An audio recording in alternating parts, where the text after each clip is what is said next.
지혜와 사람의 지혜가 다르다고 분명하게 나타나는 것이 있는데, 그것이 오늘 우리가 생각해 보아야 할 것이 십자가다라고 하는 겁니다. 그러니까 우리가 생각하는 십자가하고 하나님이 생각하는 십자가가 트렌드가 변하듯이 다 다를 수도 있다라고 하는 겁니다. 현대인들에게 십자가는 어떠한 의미를 줄까? 여러분들은 십자가를 어떻게 생각을 하고 있습니까? 십자가는 장식용, 목에 거는 목걸이와 같은 액세서리로 여겨질 수 있고, 단지 신앙은 없지만 그래도 십자가 목걸이를 걸고 다니면 뭔가 나를 지켜준다라고 하는 이 암묵적인 호신용일 수도 있다라고 하는 것이지요. 그러니까 현대인들에게는 아마 그 정도만 되면 되지 않을까라고 하는 생각을 합니다. 그러니까 신앙이 있던 믿음이 있던 십자가는 뭔가를 나를 지켜주는데, 목에 걸고 다니면 이것이 뭔가 나에게 호신용으로 뭔가 나를 지켜줄 거야 라고 하는 그러한 생각들을 현대인들에게, 예수를 믿는 사람이든 믿지 않는 사람이든 모든 사람들에게 그 생각을 가지고 있다는 거예요. 그러다가요, 만약 십자가가 그것이 아니라 나를 구원해 주시는 십자가입니다. 십자가는 예수 그리스도의 피입니다. 나의 죄를 사하기 위하여 피 흘리신 십자가입니다 라고 하는 이 이야기를 하는 순간부터 머리가 아파지기 시작한다는 거예요. 그런데 여러분, 오늘날보다 이 복음을 전해줬던, 아주 복음이 예수 그리스도가 이 땅에 오셔서 아주 복음을 따끈하게 전해주셨다가 예수님이 돌아가셨던 그 2000년 전에도 당시 십자가를 받아들일 때 그들은 어떻게 받아들였을까 궁금하지 않으세요? 예수님이 오신 지 얼마 안 됐고, 그 복음이 예수님이 이 땅에 오셔서 돌아가셨지만 그 따끈한 예수님의 그 음성, 예수님의 모습, 그리고 예수님이 피를 흘리면서 돌아가셨던 그 상황들이 생생하게 기억되고 있는 그 2000년대의 상황 속에서 그들이 생각했던 십자가는 과연 어떠했을까? 라고 하는 그 생각을 여러분들 한번 생각해 보지 않았습니까? 어떻게 보면 쉽게 그 십자가를 받아들일 수 있지 않았을까라고 하는 그러한 생각을 할 때도 있을 겁니다. 그러나 그때 당시의 상황과 배경을 좀 더 우리가 이해하면, 이때 예수님의 제자들이, 그리고 사도들이, 그리고 그때 성도들이 십자가의 복음을 전할 때 얼마나 어려웠을까를 성경은 우리들에게 설명을 해주고 있다는 겁니다. 그러니까 그때는 쉽게 예수 그리스도의 십자가의 은혜를 받아들였겠지라고 생각하지만, 오늘 성경은 우리들에게 그렇게 이야기해주고 있지는 않다는 겁니다. 그 당시의 십자가를 생각하는 사람들의 모습을 지금 이야기를 해주고 있다는 겁니다. 유대인들에게는 뭐라고요?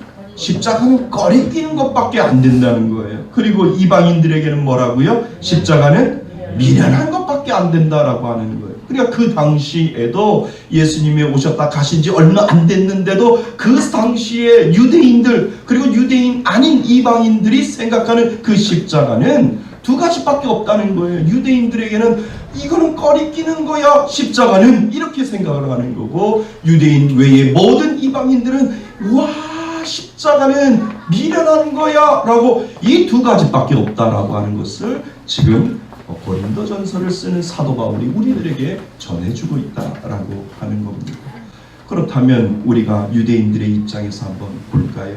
유대인 십자가에 달린 강도, 이거는 말이 되는데, 십자가에 달린 죄인, 이건 말이 되는데, 십자가에 달린 메시아 이 자체는 말장난에 불과하다라고 하는 것을 지금 유대인들이 그렇게 생각을 하고 있다는 겁니다. 여러분, 유대인들은 구약을 읽지 않습니까? 그러니까 신명기에 보면 나무에 달린 자는 저주를 받는 자이다 라고 분명히 신명기에 그렇게 되어 있다는 겁니다. 그러니까 예수님이 나무에 달리셨죠. 십자가라고 하는 나무에 달리셨습니다.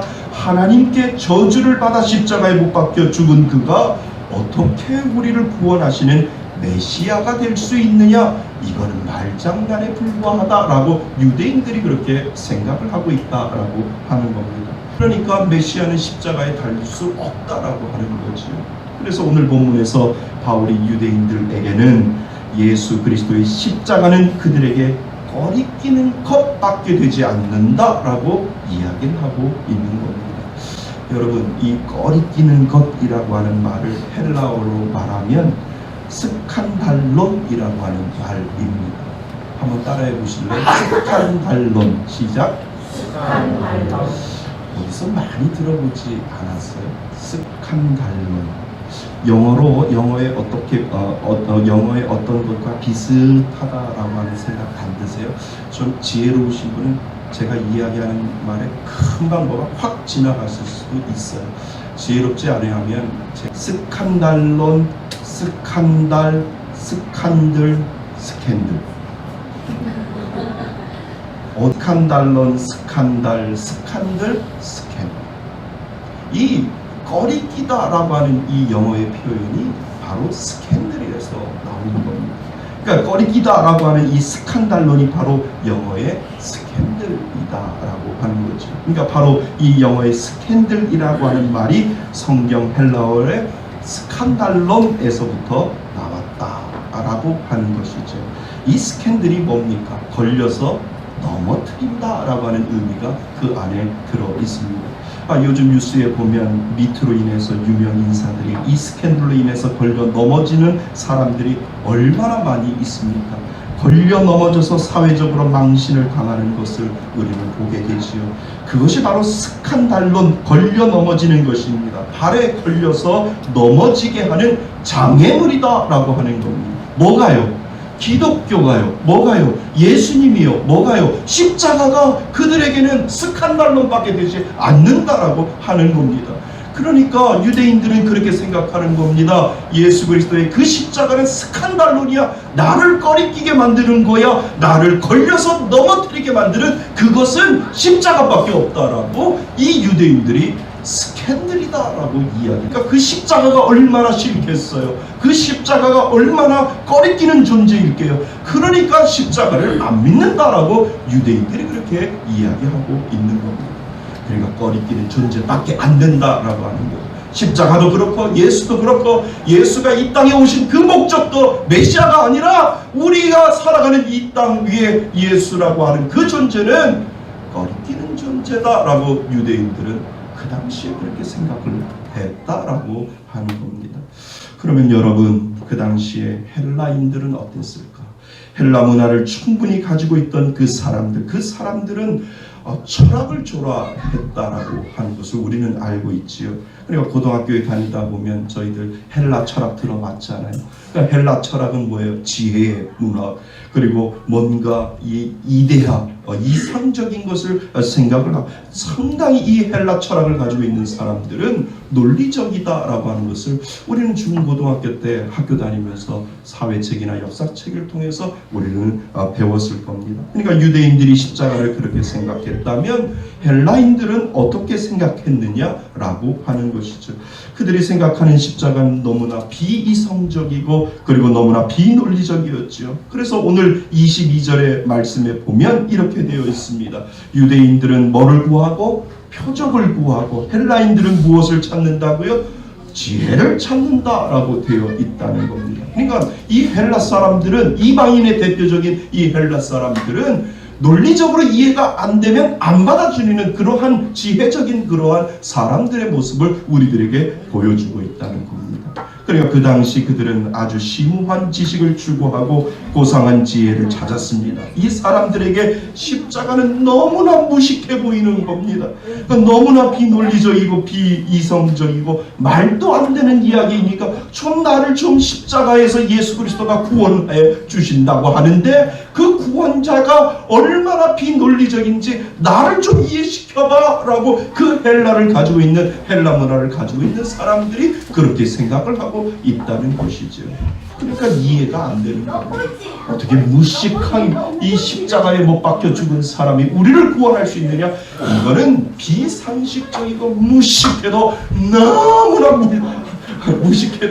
너무나 무식하지 않겠는가라고 하는 이 헬라 문화를 가지고 있는 사람들이 그렇게 생각을 하고 있다는 것이지요.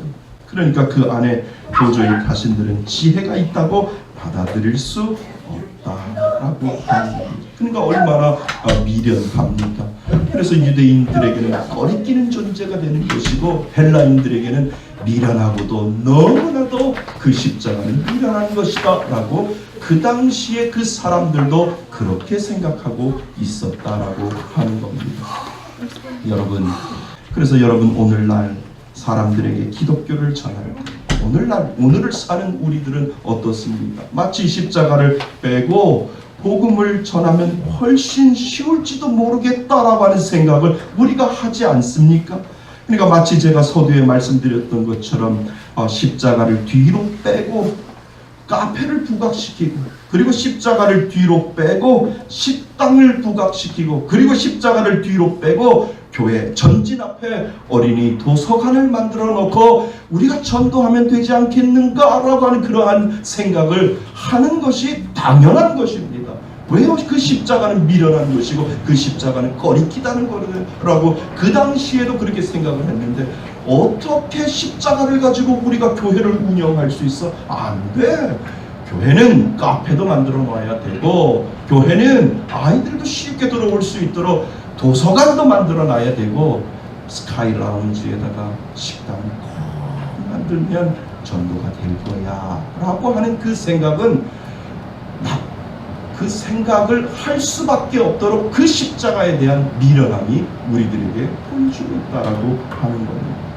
거기에는 하나님의 능력이 없는데 그게 다인 줄 알고 그렇게 하면 사람들이 와서 예수 그리스도를 알고 예수 그리스도의 복음을 느끼고 예수 그리스도를 그래도 믿겠다라고 하는 그 얄팍한 생각을 가지고 계속해서 십자가는 뒤로 빠지고 계속해서 카페가 들어오고 계속해서 교회가 이상하게 변질되어가는 트렌드가 변화되는 것을 우리는 봤다라고 하는 겁니다. 여러분, 우리가 믿는 기독교의 핵심은 십자가에 못 박힌 예수 그리스도인 줄 믿습니다. 그리고 예수께서 부활하셨다라고 하는 그 사실이 바로 복음인 줄 믿습니다. 성경은 십자가는 우리를 위해 예수님의 사랑이라고 말합니다. 그리고 그 십자가에는 우리를 위한 영원한 생명이 된다라고 분명히 성경은 우리들에게 설명을 하고 있다는 겁니다. 그런데 이 좋은 십자가의 복음을 왜 사람들은 거부할까? 여전히 왜 거부할까? 라고 하는 것에 우리는 생각을 하셔야 된다라고 하는 겁니다. 우리의 인간의 속성은 이상한 속성이 사람들에게 있다는 겁니다. 이런 사람들에게 십자가의 방법, 십자가의 은혜, 이것이 너무나 쉬우니까 안 믿는다라고 하는 거예요. 예수 믿으세요. 예수 믿으면 구원 받습니다. 이거 하나만 가지고 단순한 신앙인데 이거 하나 가지고도 받아들이지 못해. 너무 쉬우니까 그렇다라고 하는 겁니다. 왜요? 단순한 예로 민수기를 보면 나와 있잖아요. 이스라엘 백성들이 불뱀에 물려 죽게 되었습니다. 그런데 하나님이 놋뱀을 만들어서 그 장대에 달린 놋뱀을 바라보는 자마다 어떻게 해요? 산다고 하나님께서 분명히 말했습니다. 그러니까 너무 쉬운 거예요. 그런데 그것이 복음이고 그것이 구원인데, 그냥 바라봐. 그 자리에 앉아서 그 놋뱀의 장대에 달린 놋뱀을 바라보면 너는 산다라고 하나님께서 말씀해 주셨는데, 그런데 여러분 신기하게도 그거 안 쳐다보는 사람들이 있다.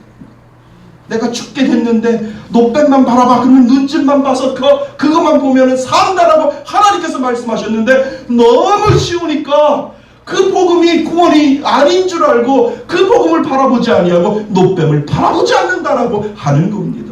하나님은 바라보면 산다라고 하는데, 지금 복음이 무엇입니까? 예수 그리스도를 믿으면 구원받습니다. 이 단순한 진리가 너무 쉽다 보니까 하나님이 제시하는 구원의 길, 이 십자가의 방법이 쉬워도 너무 쉬워서, 그래서 사람들이 쉬워서 쳐다보지 않는다라고 하는 것이죠. 그것이 사람의 속성이지. 그러니까 싼 게 뭐라고요? 피지떡이라고 이야기했어요. 너무 싸니까 뭔가 우리가 속는 거 아닌가? 라고 할 때가 얼마나 많은지 모른다는 거지. 그래서 이 십자가의 복음을 전하는 전도는 미련한 것이 되었습니다. 그런데 하나님은 전도의 미련한 것으로 구원하시기를 기뻐하셨다라고 하는 이유가 여기에 함정, 여기에 놀라운 은혜가 있다라고 하는 것이지요. 예수 믿으세요. 믿으면 구원받습니다. 전도라고 하는 이 미련한 것을 여전히 하나님께서는 사용하고 있는 이유가 바로 거기에 있다는 겁니다. 하나님은 이 방법을 여전히 쓰고 계시는 거예요. 하나님은 예수님이 제자들에게 복음을 전해라, 가서 너희들이 직접 전해라 라고 하나님께서 말씀하시고 2000년도가 지난 우리들에게도 너희들이 직접 가서 복음을 전하라 라고 하는 그 이유를 하나님께서 우리들에게 주신 이유가 바로 거기에 있다는 겁니다. 그것이 바로 하나님의 지혜가 거기에 숨어 있다는 거지요. 그것이 바로 하나님의 지혜입니다. 사람들이 볼 때는 미련하다고 보는 이 방법으로 하나님은 여전히 구원하시겠다고, 너희들이 세상이 바뀌고 2000년이 지나도 나는 이 방법을 여전히 쓸 거야 라고 하면서 하나님은 전도에 미련한 것으로 가시고 너희들은 전도해라 라고 하나님께서 말씀하시는 이유가 그 안에 하나님의 지혜가 있다라고 하는 것이죠. 만약에요, 사람들이 가지고 있는 지혜, 우리가 가지고 있는 지혜로 어떠한 구원을 이루게 되었다면, 우리가 어떤 하나님의 미련한 전도의 미련한 방법으로 하는 것이 아니라 우리의 지혜로 전도를 했더니 그것이 무엇인가 이루어졌다라고 한다면, 우리가 분명히 우리들의 속성 가운데는 뭐가 있냐 하면, 이야, 그렇지, 이거 우리가 한 거야, 이거 내가 한 거야, 내가 노력해서 내가 해보니까 이렇게 전도해보니까 이렇게 하니까 되는 거야 라고 하는 누구의 모습이 나타나는 거예요? 우리의 모습이 나타나고 있는 것이죠. 그런데 하나님은 그 방법이 아니라 다 미련하다고 하는 그거 전도라고 하는 그 미련한 것을 통하여 하나님은 구원의 은혜를 주신다라고 하는 겁니다. 그러니까 사람들이 이 십자가의 복음을 전해서 사람이 믿겠느냐? 그런데 사람이 믿어나는 것을 우리는 보게 되는 것이죠. 그럴 때 우리가 깨닫게 되는 것이 무엇입니까? 이거 내가 하는 게 아니구나. 누가 하는 거예요? 하나님이 하는 거예요.